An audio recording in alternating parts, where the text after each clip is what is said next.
farmers markets are very popular and are growing because people want to know where their food's grown and how it's grown. What's really unique about farmers markets is that you will find certain items, certain commodities that you normally would not find in a grocery store. Before I started back in '93, the markets were only seasonal. They only went from like May to October.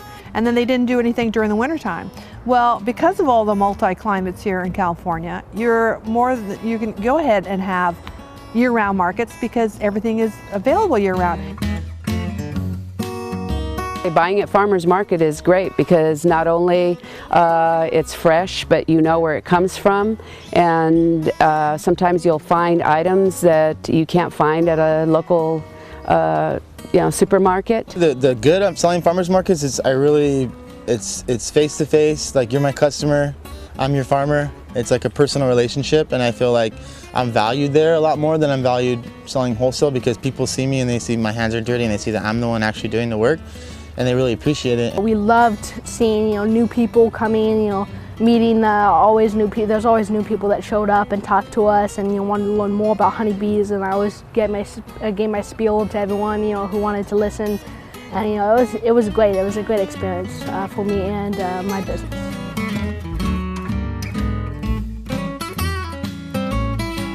Flores Farm started about 8 years ago, and it all started with raising some tomatoes and just sharing it with family and friends, and everybody said, wow, these are really good. So we decided, after I closed my business, I was a florist for 30 years, I decided we had the land and we were going to go ahead and start growing some vegetables and fruits to sell. I love to grow lettuce. We do probably about 10 to 12 different varieties of lettuce, whether it's head lettuce, a green leaf, a red leaf, but lettuce is always fun because it's really pretty. So we enjoy it, and our customers are very thankful for the lettuce. That's one of our main sellers at the markets. We do about 150 different commodities. We specialize in specialty crops, which is some crops that aren't seen in the supermarket, and we also take ideas from our customers at our markets, saying they would like to see this certain item that they have read about. We have 5 different areas on the farm, and which are microclimate. So now we have learned where different crops can be grown in different types of the year, where some of our soils are warmer than others. Like last year, we were very thankful to have tomatoes till December. Becoming certified is a fairly easy process. You just go ahead and you contact your local ag department, and then they will send one of their field representatives out to the farm, and they will check to see of what we have growing. You will have a certificate of everything you grow, on the how much you grow and the time of the year it's being grown, and then you go ahead and post that at the market itself, and then the public can see that what we do say we grow is certified. Farmers don't get very much sleep, so this is a family-run farm. So we have my husband, of course, he's in charge of the berries and fruit trees. My daughter and her boyfriend are really hands-on as far as cleaning our area, getting the soil ready, getting my beds ready, so when we come in with transplants, we go ahead and get all our garden planted. As far as getting up, always, got to be outside when the sun's coming up. That's the best time of the day. And we work all day, whether it's watering, planting, and so it's a busy day for all of us.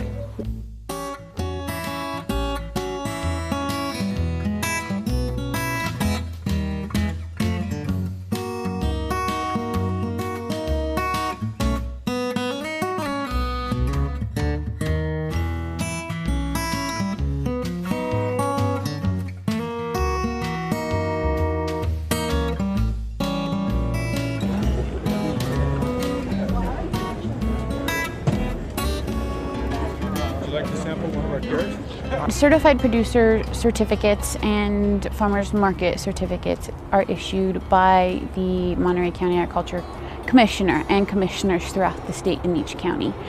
And consumer protection is involved because there is verification of product, and consumers now believe that there's so much pesticides and so much GMO going on, and they want to know when they purchase that local food, is it really local? And having the markets and the producer certified give them that verification and that security, knowing that they are protected and they know that the produce that they are consuming and purchasing have been checked by a government official.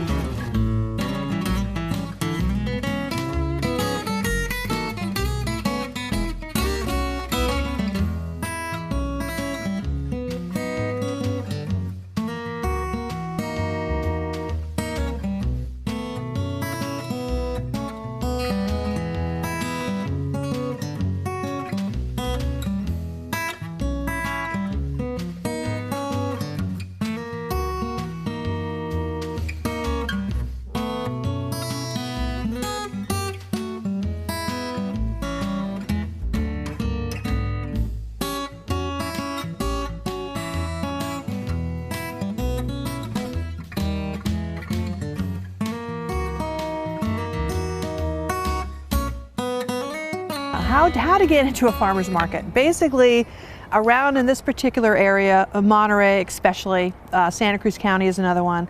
You know, we've saturated the markets.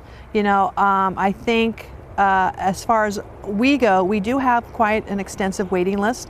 It's nothing for someone to wait 10 years to get in.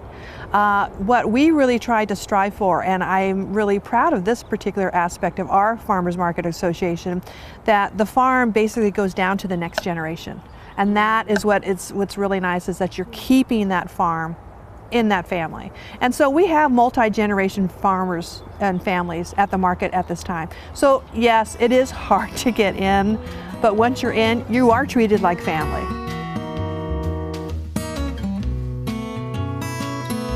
My journey in ag started when I was in high school. I took FFA classes, and that's kind of where I got my start, and I got rooted in agriculture in the Salinas Valley. I've been farming for 5 years now, full-time for 2 years. I started on a half acre out here at Alba, and I planted lettuce, and my first crop I failed miserably, but that's part of the game. So, and every year, every crop I just improved and did more research on what I could do to better my farm and grow crops better.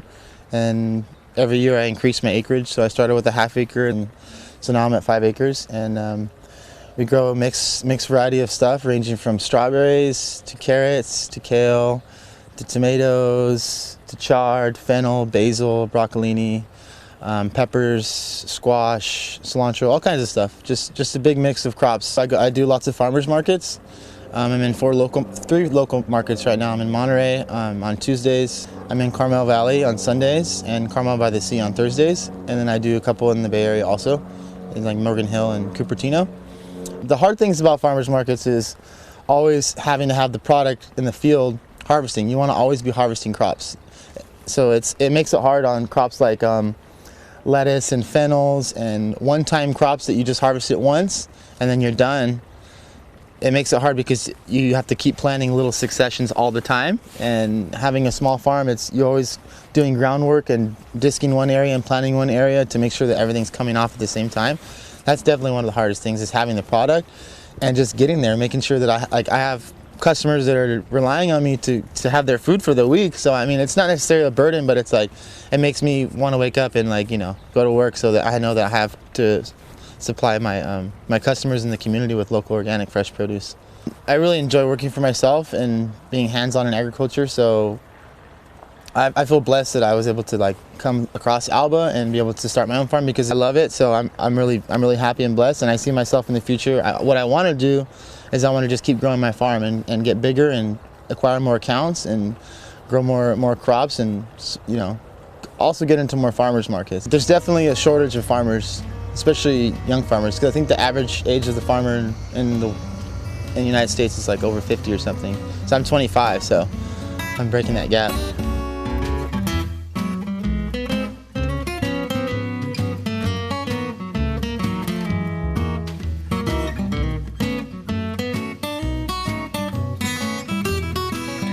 The process for certifying certified producers is somebody will contact us. We ask for verification of either ownership or a lease that they can legally be farming that piece of land that they have the plants on. So we will go out and verify that they are growing what they would like to see on their certificate and what they want to sell at the markets. I think farmers markets, certified farmers markets, play an extremely important role within agriculture now because it's that one-on-one interaction and public education that is key when it comes to agriculture and the public's misconception that they may have an idea as to what's going on within the ag world, but once they start interacting with that farmer and really knowing how their produce is being grown and being treated and being cared for, then they really are beginning to understand agriculture and understanding everything that goes into it.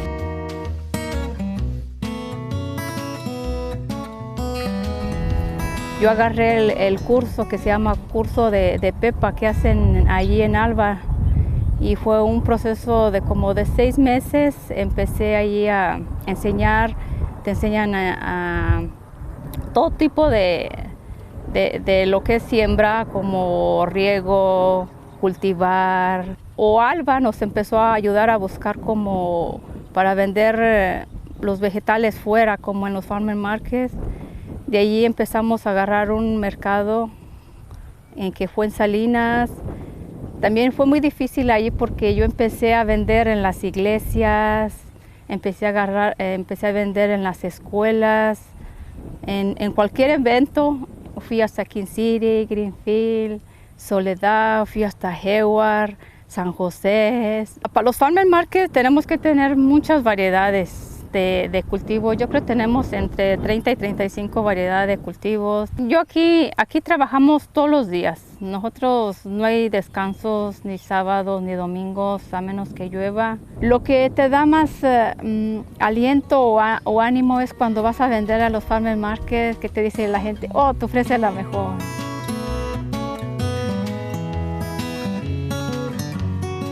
And what I see for the future of farmers markets, it does depend on your consumer, and we have a really great group of people that come week after week to support us. They become family. We know a lot of them by their names. As a market manager, I have to make sure that people have their correct signage up, that they have their producer certificate is hanging. If they're organic, all that material needs to be up as well. Where they're from, all their prices. It's different every single market, and I think that's why I like it.